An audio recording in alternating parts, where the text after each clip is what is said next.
मैं तकरीरी सिलसिले को शुरू करते हुए इस लिस्ट के सबसे पहले मुकर्रिर फ़दीलतुश शेख हज़रत मौलाना मोहम्मद मुहसिन सल्फ़ी हफ़िज़हुल्लाह उस्ताद कुलिया सफ़िया लिल बनात अमीलो बाग से इंतहाई अदब के साथ दरख्वास्त करता हूँ कि शेख तशरीफ़ लाएँ और हम सामेईन से खिताब करें।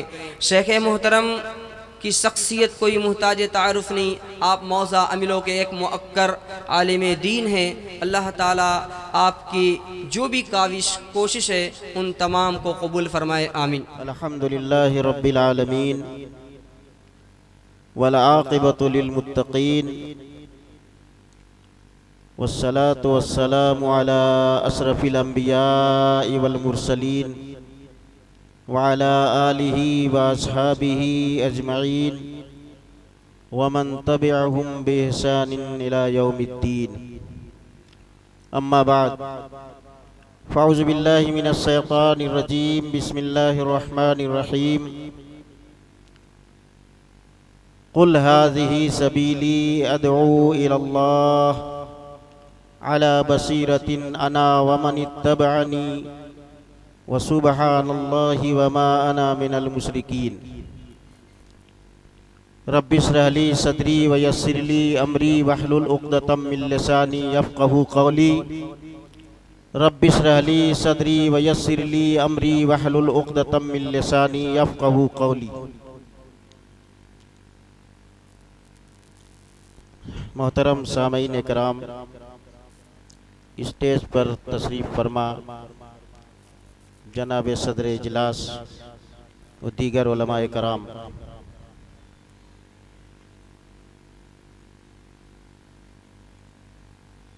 चूँकि इस अज़ीमुस्शान इजलास के अंदर अज़ीमुस्शान खुतबा मदऊ हैं,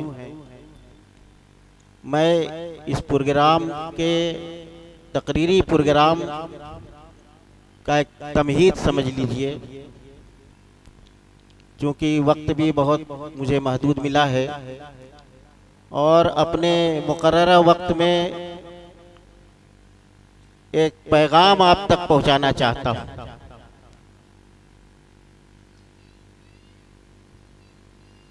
मेरे साथियों, आप जानते हैं कि दुनिया में बहुत सारे मज़ाहिब और बहुत सारे अदियान, बहुत सारी तंजीमें, बहुत सारी जमातें मौजूद हैं, लेकिन जो दीन अल्लाह तबारक व तआला को सबसे ज़्यादा महबूब है, सबसे ज़्यादा पसंदीदा है, सबसे ज़्यादा प्यारा है, वो दीन इस्लाम। तमाम मज़ाहिब और तमाम अदियान के अंदर दीन इस्लाम अल्लाह को सबसे ज़्यादा प्यारा और सबसे ज़्यादा महबूब है।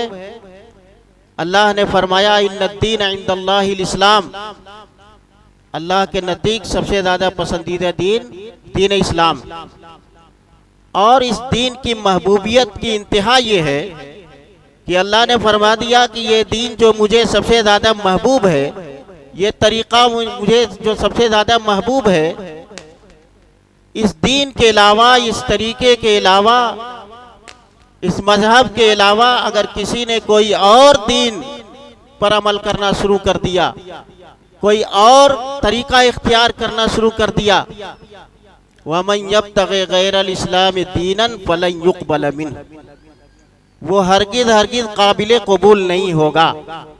गोया इन दोनों आयतों में अल्लाह ने आलम इंसानियत को ये पैगाम दे दिया कि दुनिया में जितने मज़ाहिब मौजूद हैं उनमें सबसे ज़्यादा महबूब दीन दीन इस्लाम है, लिहाजा तुम दीन इस्लाम की तरफ आ जाओ, दीन इस्लाम को कबूल कर लो, इसी में तुम्हारी भलाई है, इसी में तुम्हारी निजात। अगर तुमने कोई ऐसा दूसरा तरीका इख्तियार किया जो दीन इस्लाम, जो मेरा सबसे पसंदीदा दीन है, उस दीन के अलावा अगर तुमने कोई दूसरा दीन ले आए तो हरगिज़ हरगिज़ मेरी जनाब में, मेरे दरबार में काबिल कबूल नहीं हो सकता। और यही नहीं बल्कि फरमा दिया कि जो आदमी, जो जमात, जो तंजीम, जो मसलक अगर दीन इस्लाम के अलावा कोई दीन, कोई तरीका अपनी शख्सियतों की बुनियाद पर लेके आएगा तो कबूल तो होगा नहीं। दूसरी वजह ये होगी, दूसरी अजीम सजा उसको ये मिलेगी कि वह हुआ फिल आखिरत मिनल खासिरीन, आखिरत में घाटा उठाने वाले लोगों में से होगा, आखिरत में वो निजात दहिंदा लोगों में से नहीं होगा। अब सवाल ये है कि कैसे पता चले कि जो जमात या जो ग्रुप या जो दीन और अदियान के मानने वाले लोग जिस दीन पर अमल कर रहे हैं, इस्लाम पर अमल कर रहे हैं, इस्लाम में बहुत सारी जमातें हैं, बहुत सारे फिरक हैं, बहुत सारी तंजीमें हैं, किसके पास सही इस्लाम है? ये बड़ी उलझन की सी बात है। बहुत सारे ऐसे कम पढ़े लोग इस उलझन में जब फंसते हैं तो वो कहते हैं कि पूरा का पूरा बोझ उलमा पर डाल देते हैं, चलो मौलवी साहब जानते हैं, वो जैसे कह रहे हैं वही जिम्मेदार हैं, हम तो करने वाले। तो कैसे पता चले कि जो इस्लाम जिसके पास है वो कौन सा दीन है, किसका दीन हकीकी है? तमाम जमातें आज दावा कर रही हैं कि हम हक पर हैं, हम उसी इस्लाम पर अमल करते हैं जो अल्लाह को सबसे ज्यादा पसंदीदा है, हमारा अकीदा सही है, हमारी नमाज सही है, हमारी कुर्बानी सही है, हमारा हज सही है, हम ही जन्नती हैं। कैसे मालूम होगा? कुरान से पूछते हैं कि कुरान तू बता कि कौन दीन है, कौन सा वो इस्लाम है? तो कुरान हमको जवाब देता है। सूरह बकरा के अंदर आप पढ़ें, वक़ालू लन यदखुलल जन्नत इल्ला मन कान हुदन औ नसारा तिल्का अमानियुहुम कुल फातू बुरहानकुम इन कुंतुम सादिकीन। कुरान कहता है कि जो दावा तुम कर रहे हो कि हम अल्लाह के पसंदीदा दीन पर हैं, हमारा अकीदा सही है, हमारी नमाज सही है, हम जन्नती हैं, यही दावा तुमसे पहले यहूदी भी कर चुके, ईसाई भी कर चुके हैं। यहूदियों का दावा था कि जन्नत में कोई नहीं जा सकता सिवाय यहूदियों के, यही दावा ईसाई भी करते थे कि ईसाइयों के अलावा और कोई जन्नत में दाखिल नहीं हो सकता। अल्लाह तबारक व तआला ने उनके इस दावे का कंडम किया, रद्द किया। तिल का अमानियुहुम, ये उनकी खाम ख्याली है। उनके पास दलील है क्या? कोई दलील है? तो दलील कैसी थी? अल्लाह तबारक व तआला ने फरमाया कुल फातू हातू बुरहानकुम इन कुंतुम सादिकीन, तुम्हारे पास कोई दलील है? दलील बुरहान, ऐसी दलील जो कतई दलील हो, जिसको कोई आदमी काट न सके, दलील सुल्तान हो, दिलो दिमाग पर आदमी के मुसल्लत हो जाए और माने बगैर उसको चारा न रहे, हाथ उठा दे कि हाँ बिल्कुल सही बात, ये दलील बुरहान है। दलीलें तो बहुत दी जाती हैं, मंतकी दलील, फलसफियाना दलील, मनमानी दलील। कुरान से भी दलील दी जाती है कि देखो ये आयत बता रही है कि हम हक पर हैं, ये आयत शिर्क के करने में ये आयत है, कुफ्र के करने में ये आयत है। तमाम लोग अपने अपने मनहज के मुताबिक कुरान से दलीलें देते हैं। कादियानी भी दलील देते हैं कुरान ही से कि मिर्जा कादियानी नबी हैं। लेकिन ये तमाम दलीलें जिस तरीके से यहूद और नसारा ने दलील दिया था कि नहनो अबनाउल्लाह व अहिब्बाहु, हम अल्लाह के बेटे हैं, उनके महबूब हैं, इसलिए हम जन्नती। उलझी हुई दलील नहीं चाहिए। आदमी का ध्यान उलझ जाए बहसो मुबाहिसे में, वो आदमी बहसो मुबाहिसे में उलझ करके हैरान और परेशान हो जाए, हाथ जोड़ दे चलो भाई आप ही का दीन सही है, वही मानते। तो ऐसी दलील उलझी हुई नहीं, मुअक्कद दलील नहीं चाहिए। दलील बुरहान हो, बैयना हो, दलील सुल्तान हो, दिलो दिमाग पर छा जाए और माने बगैर चारा न रहे। हातू बुरहानकुम इन कुंतुम सादिकीन। अब तय ये करना है कि दलील है क्या चीज, कौन कौन सी चीज दलील बनेगी, हकीकत में दलील किसको कहते हैं। तो कुरान और हदीस के मुताले से ये बात वाज़ेह हो जाती है कि दलील सिर्फ दो चीजें हैं। एक अल्लाह की किताब, अल्लाह ने फरमाया शहरो रमज़ान अल्लज़ी उन्ज़िला फ़ीहिल कुरान हुदल लिन्नास व बय्यिनातिम मिनल हुदा वल फुरकान। रमज़ानुल मुबारक का महीना जिसमें कुरान नाजिल हुआ, ये कुरान क्या है? हुदल लिन्नास, लोगों के लिए हिदायत है। वह बय्यनातिम मिनल हुदा, ये बय्यनात है, बय्यना है, दलील है। बय्यना दलील को कहते हैं, हिदायत की दलील है ये कुरान। और दलील को मानने का मतलब ये है कि अल्लाह के फरमान को फौरन मान लिया जाए। अल्लाह के फरमान के आने के बाद उस पर किसी दूसरी दलील का सवाल न किया जाए, इसलिए कि फरमाने खुदा के आ जाने के बाद दूसरी दलील का सवाल करना कुफ्र है। और ये कुरान फुरकान है, हक और बातिल के दरमियान फर्क करने वाला है। ये दलील की हकीकत। तो पहली दलील कुरान, दूसरी दलील जाते रसूल। अल्लाह ने फरमाया लम यकुनिल लदीन कफरू मिन अहलिल किताब वल मुशरिकीन मुनफक्कीन हत्ता तातियहुमुल बय्यिना। इस आयत करीमा में जिस बय्यिना के आने का जिक्र है, वो बय्यिना क्या है? रसूलुम मिन अल्लाह, अल्लाह के रसूल। तो जाते रसूल, फरमाने रसूल, हदीसे रसूल, सीरत रसूल, उसवे रसूल, ये दलील है। अल्लाह के रसूल का हर काम दलील।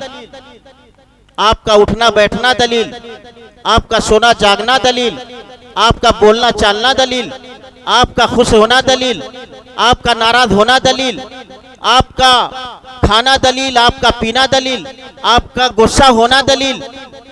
शरीयत की निगाह में शरई एतबार से आपसे गलती का इम्कान नहीं। गुस्से की हालत भी है तो दलील है।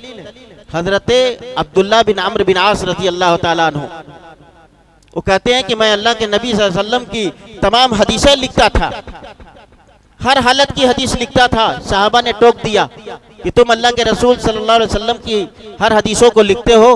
व रसूल कद यकुनु फी हालतिल गज़ब, और हालत यह है कि कभी हुजूर जो है गुस्सा भी हो जाते हैं, तो गुस्से की हालत में भी लिखते हो, मत लिखा करो। हजरत अब्दुल्ला कहते हैं कि साहबा ने मुझे मना कर दिया। सीनियर साहबा की बात थी, मैं रुक गया, लेकिन दिल में खलीस बाकी थी। कुछ अरसे के बाद रसूलुल्लाह सल्लल्लाहु अलैहि वसल्लम से मैंने अर्ज किया और सारा माजरा आपके सामने रखा।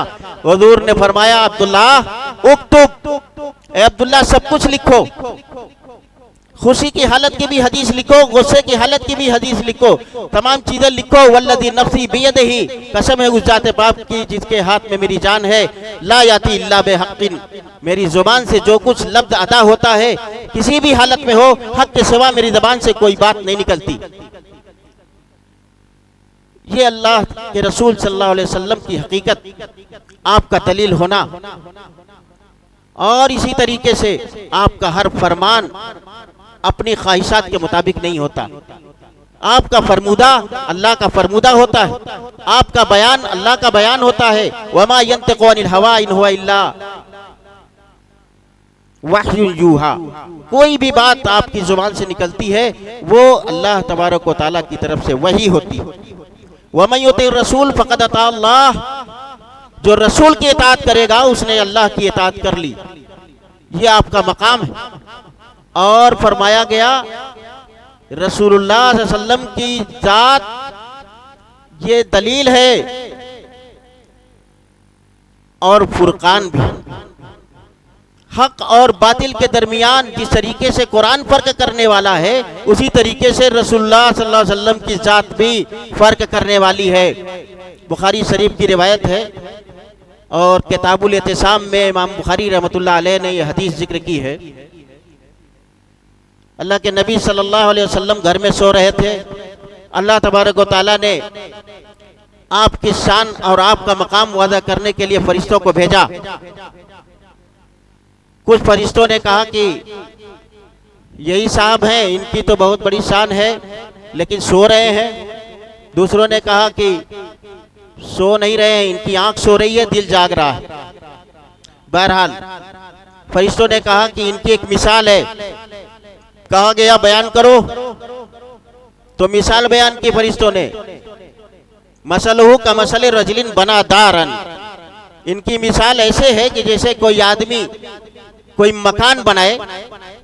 एक मकान उसने बनवाया, रंग रोगन किया, सजाया संवारा बनाया उसको, और उसके बाद खाना पकवा करके दस्तरखान लगा दिया। जाल फिया मादुबतन, दस्तरखान लगाया और उसके बाद एक दाई को एक दावत देने वालों को भेज दिया कि जाओ दावत दे करके आओ, खाने की दावत है। अब ये दाई गया, फमन अजाबत दाई, जिसने दाई की दावत को कबूल किया, दावत देने वाले की दावत को कबूल किया, दखलत दारा, वो आएगा, वो मकान के अंदर दाखिल होगा और दस्तरखान से खाएगा। लेकिन जिसने दाई की दावत को कबूल नहीं किया वो घर में भी नहीं आएगा और घर के अंदर सजा हुआ दस्तरखान उससे कुछ खाएगा नहीं। इतना कह करके चुप हो गए। फरिश्तों ने कहा कि भाई इसकी जरा और वजाहत करो और जरा तफसील बताओ, इसकी तफसीर बताओ ताकि समझ जाएं। तो क्या कहते हैं कि देखिए ये जो मकान बनाया है, जो मकान है ये जन्नत है और दाई यही है जनाब मोहम्मद रसूलुल्लाह सल्लल्लाहु अलैहि वसल्लम की जात, आप दाई हैं। उसके बाद दीन का खुलासा और उसका निचोड़ बयान कर दिया। वमन अता मुहम्मदन फकद अता अल्लाह वमन असा मुहम्मदन फकद असल्लाह, जो अल्लाह की, जो मोहम्मद सल्लल्लाहु अलैहि वसल्लम की इताअत करेगा वो अल्लाह की इताअत करेगा, और जिसने मोहम्मद सल्लल्लाहु अलैहि वसल्लम की नाफरमानी की उसने अल्लाह की नाफरमानी की। और उसके बाद एक जुमला कहा, फर्कुन मुहम्मदुन फर्कुन बैनन नास, मोहम्मद सल्लल्लाहु अलैहि वसल्लम लोगों के दरमियान फर्क करने वाले, कौन गलत है कौन सही है, किसका अकीदा सही है, किसकी नमाज सही है, किसका हज मकबूल है, किसका मरदूद है, और किसकी ज़कात सही है, किसका रोज़ा सही है, कौन जन्नती है कौन जहन्नमी है, ये कौन फैसला करेगा? वो जात मोहम्मद रसूलुल्लाह सल्लल्लाहु अलैहि वसल्लम की जात है। क्यों? इसलिए कि कुरान के दलील होने के बाद सबसे बड़ी दलील रसूलुल्लाह सल्लल्लाहु अलैहि वसल्लम की जात। दोनों बैयना है, दोनों फुरकान है, इन दोनों दलीलों के बाद कोई और दलील नहीं है। आदमी का कौल दलील नहीं है, आदमी का फरमान दलील नहीं है, किसी मुफ्ती का फतवा दलील नहीं है। दलील के मुआफिक हो सकता है, दलील नहीं बन सकता। दलील एक शरीयत ही है, अल्लाह कुरान और हदीस ही दलील है। किसी आदमी ने कोई बात कही, कोई फतवा दिया, वो बताते खुद दलील नहीं है, दलील के मुआफिक है। दलील अल्लाह के रसूल। अब जब ये मालूम हो गया कि दलील सिर्फ दो चीजों का नाम है, कुरान और हदीस का, तो कुरान और हदीस की दलील एक ऐसा मेयार है जिसको अपना अकीदा देखना है कि मेरा अकीदा सही है कि नहीं, मेरा अमल सही है कि नहीं, मेरी इबादत सही है कि नहीं, मेरी नमाज सही है कि नहीं, मेरा हज और ज़कात सही है कि नहीं, मेरी कुर्बानी सही है कि नहीं, मैं जन्नती हूँ कि जहन्नमी हूँ। वो आए और इन्हीं दोनों दलीलों पर अपने दावे को रखे और परखे और समझ जाए कि हाँ मैं क्या हूँ। अगर इन दोनों दलीलों के मुताबिक अमल है, अकीदा उसके मुताबिक है, आमाल उसके मुताबिक है, इबादत उसके मुताबिक है, तब तो सभी समझ जाइए कि वही जमात हक पर है, वरना वो हक पर नहीं। मेरे भाइयों, रसूलुल्लाह सल्लल्लाहु अलैहि वसल्लम ने सहाबा इकराम का जो मिजाज बनाया था, जिस मनहज पर उनकी तरबियत की थी, जिस तरीके पर उनको सजाया था, बनाया था, संवारा था, और जो इस्लामी मुआशरा तश्कील दिया था, उसका नतीजा ये था कि सहाबा इकराम बगैर दलील के कोई बात मानने के लिए तैयार नहीं होते थे, चाहे वो अपने वक्त का खलीफा आजम क्यों ना हो।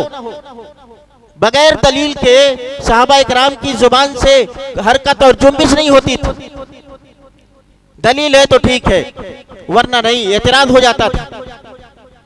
आपको याद है रसूलुल्लाह सल्लल्लाहु अलैहि वसल्लम ने जब सफरे आखिरत किया, आपकी जब वफात हो गई, आपका जब इंतकाल हो गया, तो सहाबा की जो गम और अलम की जो कैफियत थी ये आपको मालूम है। मस्जिद नबी भरी हुई, सन्नाटा छाया हुआ, गम की कैफियत का ये आलम है कि किसी जुबान से कोई एक लफ्ज़ अदा नहीं हो रहा। हजरत उमर रज़ी अल्लाह ताला अन्हु खलीफे सानी हैं, इतने जरी, इतने शुजा, इतने ज़ेरा को दाना और फरजाने, इनकी हालत ये हुई कि कायल नहीं हुए नबी के इंतकाल के, तलवार निकाल लिया फौरन और लहराते हुए मस्जिद नबी में कहा कि जिस शख्स ने ये कहा कि रसूल इस दुनिया को छोड़ के चले गए हैं, उसका सर तन से जुदा। लेकिन हजरत उमर रजी अल्लाह ताला, हजरत अबू बकर रजी अल्लाह ताला अन्हो आए, उन्होंने भी दावा किया। क्या कहा? लोगों, मन कान याबुदु मुहम्मदन फइन्न मुहम्मदन कद मात व मन कान याबुदुल्लाह फइन्नल्लाह हय्युन ला यमूत। सुनो, जो आदमी मोहम्मद सल्लल्लाहु अलैहि वसल्लम की पूजा करता था, उनकी इबादत करता था, तो वो जान ले कि मोहम्मद सल्लल्लाहु अलैहि वसल्लम ने इस दुनिया को छोड़ दिया। आप वफात पा गए, आप सफरे आखिरत को चले गए। जो अल्लाह की पूजा करता है, जो उसकी इबादत करता था, वो समझ ले कि अल्लाह तबारक व तआला जिंदा और जावेद है, उसको कोई मौत नहीं आएगी, उसको वफात नहीं होगी। लेकिन ये दावा दोनों तरफ, हजरत उमर रजी अल्लाह ताला अन्हो कायल हैं, रसूल इंतकाल नहीं किए, आपकी वफात नहीं हुई, तलवार निकल गई है। धमकी है कि जिसने कह दिया कि रसूल इस दुनिया से चले गए तो सर तन से जुदा कर देंगे।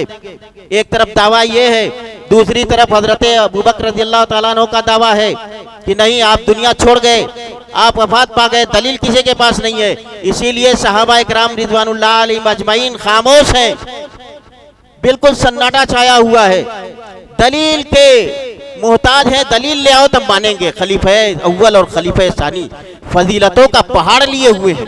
हजरत अबू बकर रज़ी अल्लाह ताला अन्हु की फजीलत आप जानते हैं, यारे गार हैं, दुनिया में जन्नत की बशारत है। और कहाँ कहाँ किस तरीके से आपके बारे में हुजूर ने कहा है कि तमाम लोगों से मैंने जितनी बातें ली हैं, जितना कर्जा लिया था, सब कर्जा मैंने चुका दिया है। अबू बकर से जो कुछ लिया था मैं उसको चुका नहीं पाया।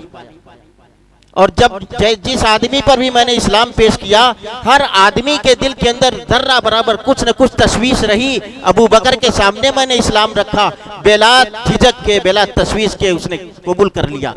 ये फजाइल हैं। हजरत उमर के फजाइल आप जानते हैं। कहते हैं कि कुरान की आयत मेरे ऊपर नाजिल हो रही हैं, नबवी घराने में नाजिल हो रही हैं। मशवरा और उनकी राय और उनकी ख्वाहिश किसकी है? उमर की है। उमर की ख्वाहिश के मुताबिक कुरान नाजिल हो रहा है। ये फजीलत के पहाड़ में दोनों सहाबी खिलाफत उला और खिलाफत सानिया के हामिल हैं, लेकिन दावा नहीं, दावा है, दलील नहीं है। सहाबा ने कुछ नहीं कहा। अब दावा के साथ दलील देखिए। हजरत अबू बकर सिद्दीक रज़ी अल्लाह ताला अन्हु उठते हैं, मिंबरे रसूल पर जाते हैं और क्या कहते हैं? दलील, अल्लाह के रसूल इस दुनिया को छोड़ के चले गए, दलील सुनो। वमा मुहम्मदुन इल्ला रसूल कद खलत मिन क़ब्लिहि रुसुल अफ़इन माता व क़ुतिला इंक़लबतुम अला अक़ाबिकुम। मोहम्मद सल्लल्लाहु अलैहि वसल्लम रसूल हैं। कद खलत मिन क़ब्लिहि रुसुल, इस दुनिया में जितने रसूल आए और इस दुनिया को छोड़ के चले गए, उसी तरीके से ये मोहम्मद सल्लल्लाहु अलैहि वसल्लम भी रसूल हैं, ये भी दुनिया छोड़ के चले गए। ये रहने वाले नहीं थे, यहाँ उनको जिंदा जावेद की कोई ऐसी खुशखबरी नहीं दी गई थी कि आपको मौत नहीं आएगी, आप भी चले गए। तो क्या दुनिया रसूलुल्लाह सल्लल्लाहु अलैहि वसल्लम दुनिया छोड़ देंगे तो तुम भी अपना दीन छोड़ दोगे?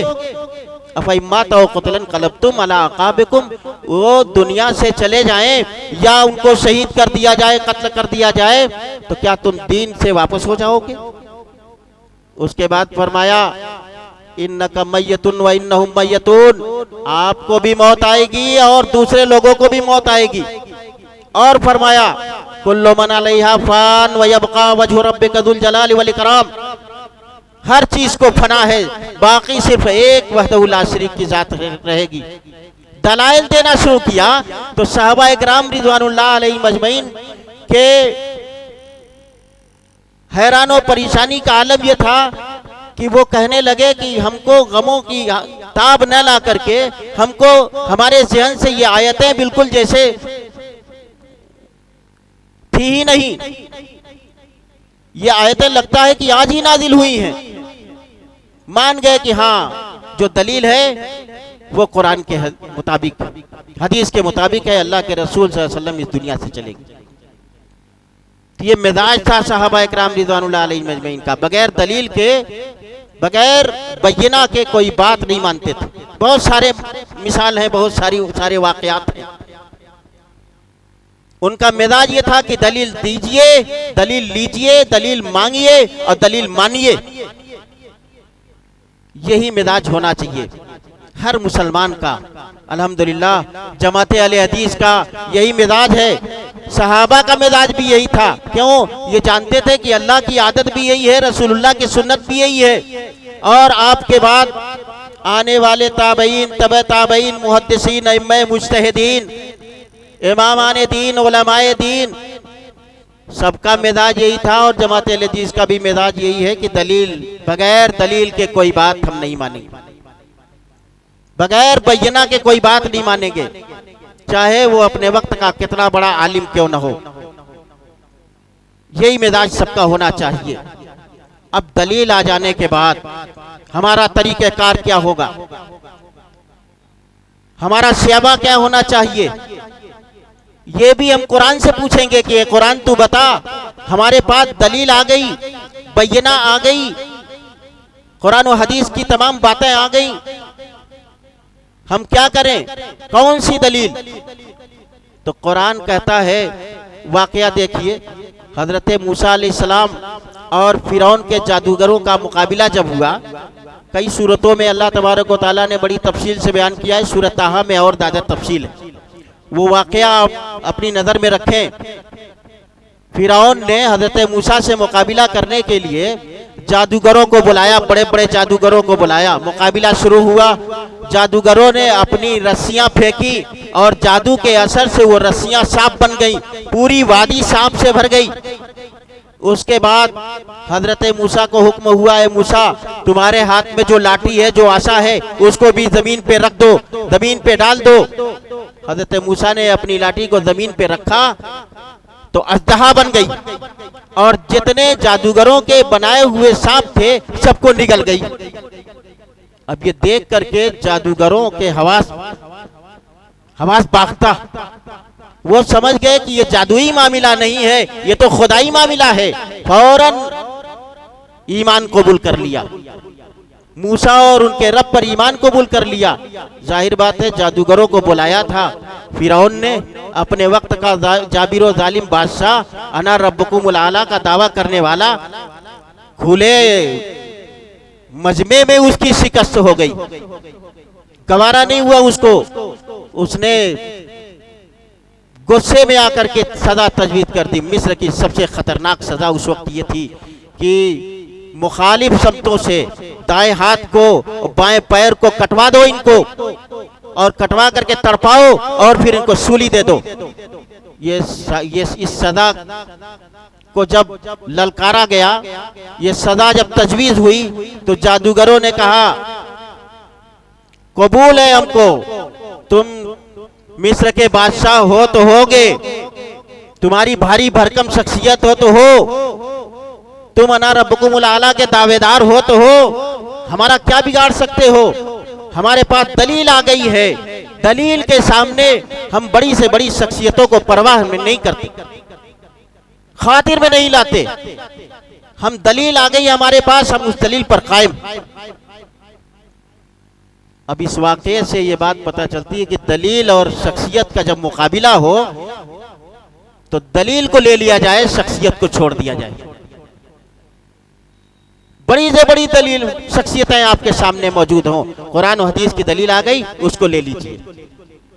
आज सोशल मीडिया का दौर है, नेटवर्किंग का दौर है, बड़े बड़े जुब्बा दस्तार और कुब्बा वाले चीखो पुकार के साथ चैनलों पर आ रहे हैं और इस्लाम का राग अलाप रहे हैं, इस्लाम की गलत ताबीरें पेश करके और मनहजे सहाबा के खिलाफ अपनी पार्टी की तरफ बुलाने के लिए बहुत सारी बातें कर रहे हैं। यूनिवर्सिटियों के फारिगीन, मास्टर, बड़ी बड़ी डिग्रियों के होल्डर, डॉक्टर और इंजीनियर इस्लाम का नाम ले रहे हैं, अपनी पार्टी की तरफ बुला रहे हैं। दलील क्या है? कुछ नहीं, बड़ी बड़ी पगड़ियों वाले।